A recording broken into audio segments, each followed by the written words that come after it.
Jadi yang pertama, kiat-kiatnya itu untuk bisa istiqomah ya. Istiqomah. Sebenarnya yang paling pertama adalah ilmu. Yang paling pertama adalah ilmu. Saya tanya Bapak Ibu sekalian, apa yang menyentuh iman Anda tadi? Ilmu. Mana itu? Anda hadir di majelis ini adalah majelis ilmu. Dengan bertambahnya ilmu, iman kita akan bertambah. Dan dengan bertambahnya iman, maka amal soleh kita juga akan bertambah. Tapi ilmu yang benar ya, sesuai dengan tuntunan Al-Quran dan Sunnah. Jadi terus belajar Bapak Ibu sekalian. Kata sebagian ulama salaf, ilmu itu dia baru akan memberikan kepadamu setengah dirinya pada saat engkau memberikan seluruh hidupmu. Maksudnya apa? Gak cukup 1-2 kali hadir majelis taklim. Harus hadir terus. Hadir hari Ahad, oh ternyata hari Senin saya kosong, Senin hadir lagi di mana? Selasa ada kosong, hadir lagi terus. Ilmu terus ditambah. Kejar majelis ilmu, kan gitu. Ini lebih penting daripada yang lainnya. Jadi ilmu dulu. Kemudian yang kedua jemaah sekalian, agar bisa istiqamah, ya, itu adalah mengaplikasikan ilmu itu. Jadi tadi belajar ya, tidak cukup. Karena banyak orang yang belajar agama banyak, hadir majelis taklim banyak. Mungkin Bapak Ibu sini hadir tahu dirinya sendiri. Pada saat bubar, oh iya Ustaz sudah sampaikan ya, tapi nggak dilakukan. Jadi harus aplikasi. Dengan mempraktekkan, membiasakan ilmu itu dipraktekin, ibadah-ibadah dikerjain, maka kemudian menjadi kebiasaan kita, maka akan jadi rutinitas. Dengan rutinitas itu maka akan istiqomah. Kan gitu, pasti. Orang kalau jadwalin setiap hari mau sholat tahajud, terus dijadwalin dirutinkan, maka akan rutin. Orang yang sudah biasa sholat duha, ya, kemudian dia rutinkan, maka jadi rutin. Kapan dia tinggalin sekali saja, dia sudah merasa terganggu.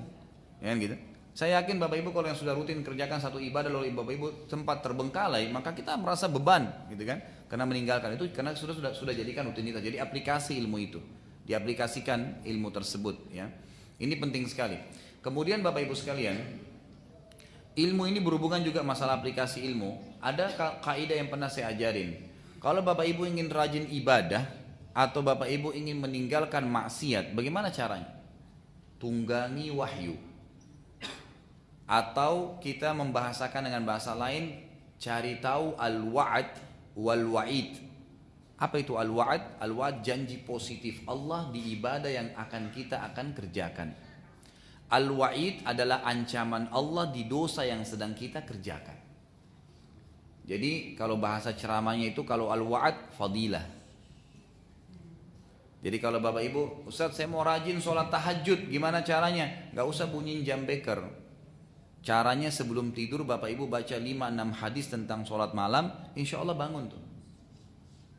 Mau rajin sedekah, mau rajin haji, mau rajin ibadah apa saja, sebelum kerjain baca ilmunya apa tuh. Apa yang Allah janjiin. Anda boleh bilang apa yang saya dapat ya Allah. Karena memang Allah yang janjiin. Kalau sedekah dapat apa, kan gitu.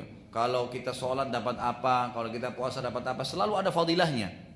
Makanya kalau Bapak Ibu lihat buku hadis itu seperti Riyadhus Shalihin, buku-buku itu rata-rata fadilah ini, fadilah sholat tahajud, fadilah sholat duha, fadilah sholat ini, fadilah sedekah, fadilah umrah, fadilah itu semua fadilah itu janji positif Allah. Ini cara yang paling luar biasa mendorong kita mau ibadah. Baca fadilahnya. Sama kalau kita mau tinggalkan dosa, Ustaz saya rajin bohong.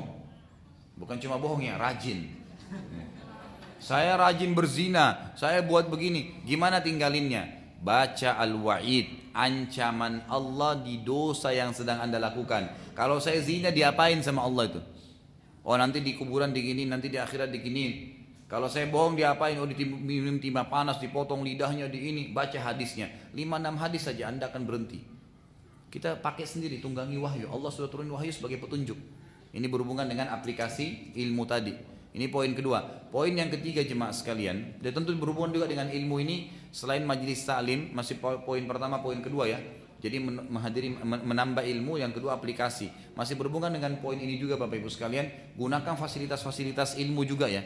Seperti misalnya kalau tidak sempat hadir di majelis taklim, ya mungkin Bapak Ibu bisa dengar kaset, DVD, kan gitu. Jadi banyak hal yang dilakukan yang bisa ditunggangi untuk menambah ilmu itu. Dengar radio, kalau sekarang banyak radio, Masya Allah itu bisa diikutin. TV-TV pun mungkin ada TV sunnah yang kita bisa ikutin gitu kan. Itu juga dilakukan ya. Media-media ini sangat membantu. Kemudian yang ketiga jemaah sekalian, ini juga tidak kalah pentingnya, bentuk komunitas yang soleh dan istiqamah. Komunitas.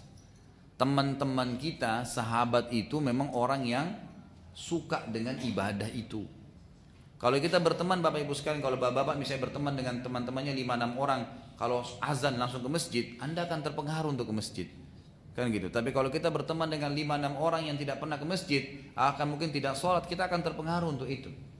Ibu-ibu juga begitu. Kalau berteman dengan 5-6 orang yang berjilbab, maka kita akan terpengaruh karena mereka juga selalu tutup auratnya, jaga kehormatannya, tidak berbuat macam-macam. Kalau kita berteman dengan orang yang buruk, maka akan buruk.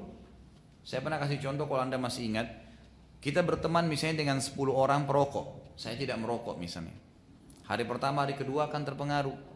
Ya, biasa, mungkin belum merokok, tapi sudah biasa cium udaranya. Minimal itu. Seminggu sudah jadi biasa, sebulan mereka bilang coba aja sebatang, setahun merokok sama mereka. Kan gitu. Balik sekarang kasusnya. Kalau Bapak Ibu tidak bisa mengaji, temannya 10 orang penghafal Quran. 10 orang penghafal Quran. Baik, Anda tidak bisa baca huruf hijaiyah. Tidak bisa baca huruf hijaiyah. Lalu bagaimana? Bapak Ibu sekalian, kalau 10 orang menghafal Quran, yang setiap hari ngulangin surah ini, surah itu, ayat ini, ayat itu, kan gitu. Maka hari pertama, hari kedua Bapak Ibu malu, seminggu sudah mulai mau belajar, sebulan bisa seminggu baru huruf hijaiyah, sebulan bisa ngaji, setahun hafal Quran bersama mereka. Makanya saya kadang-kadang kalau ngisi di kampus-kampus itu ke mahasiswa tanya, Ustaz, susah sekali kita istiqomah Ustaz. Saya bilang mulai dari tempat kos Anda. Cari kos-kosan sama teman-teman memang yang istiqomah semua. Jangan lagi ada keluhan di sebelah saya, Ustaz berzina. Ini teman saya begini, teman saya ya kos-kosannya salah. Cari tempat lain. Bentuk komunitas. Karena kalau azan semuanya pada ke masjid, kita ikut juga ke masjid, kan gitu. Otomatis bentuk ya, komunitas Islam itu harus ada komunitasnya. Kalau Bapak Ibu temannya semua orang-orang hadir di majelis salim, Bapak Ibu juga akan rajin ke majelis salim, gitu kan? Kalau bayangkan kalau kita berteman dengan setiap malam orang ke bar, apa yang dia cerita kira-kira? Kalau perempuannya, oh saya ketemu tadi malam laki-laki begini, oh begini diceritain ke laki-laki. Ibu-ibu bilang tidak terpengaruh, nggak mungkin. Pasti terpengaruh, telinga kita memang mendengar kok. Dia akan ceritain laki-laki itu begini kelebihannya, minimal anggap 10% aja, sudah ada pengaruhnya. Dan itu luar biasa, 10% bisa dibengkakin sama syaitan. Bapak juga begitu, temannya setiap malam orang ke bar, ke diskotik, dia cerita apa? Cerita tentang itu, saya ketemu perempuan, saya ketemu begini, saya begini. Maka jadi cerita itu yang membuat mendengung di telinga kita dan berpengaruh kepada hati. Bandingkan kalau orang ke majelis taklim, Bapak Ibu sekarang kalau pulang, kemudian ceritain apa kira-kira kalau pulang dari majelis kita? Oh tadi sirah itu begini, oh tadi itu begini, oh tadi itu begini, kan ceritanya lain, kan gitu. Pasti ceritanya tentang masalah agama dan itu penting, komunitas itu penting, komunitas penting. Dan juga yang tadi sudah saya titip pesankan, ya, sadarilah ada kehidupan akhirat dan dunia ini hanya kemasan. Selesai, pegangi sampai Anda mati itu, insya Allah akan aman. Sudah ya.